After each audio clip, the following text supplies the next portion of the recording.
বিপ্লব ও সংহতির মাধ্যমে সাবেক প্রেসিডেন্ট জিয়াউর রহমান দেশ থেকে বাকশাল দূর করেছিলেন বলে মন্তব্য করেছেন বিএনপির স্থায়ী কমিটির সদস্য ডক্টর আব্দুল মঈন খান।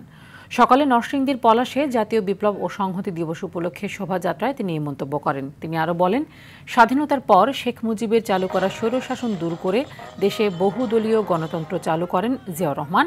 পরে সদর উপজেলায় এক পথসভায় মঈন খান বলেন, নরসিংদীর শিল্পাঞ্চলকে মরুভূমিতেও পরিণত করে এলাকার অর্থনীতি ও উন্নয়নকে ধ্বংস করে দিয়েছে পতিত আওয়ামী লীগ সরকার।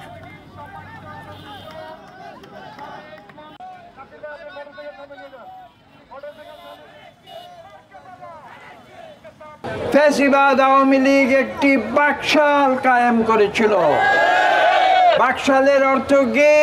বাকশালের অর্থ হচ্ছে বাংলাদেশের মানুষে গণতন্ত্র থাকবে না। প্রতিটি মানুষকে বাকশালের নির্দেশ হয়ে একই ভাষায় কথা বলতে হবে, একই সুরে গান গাইতে হবে এবং একই সুরে তাদের রাজনৈতিক উদ্দেশ্য সফল করতে হবে। এটা কোনোদিন হতে পারে না। বাংলাদেশের মানুষ এটা কোনোদিন মেনে নেয় নাই।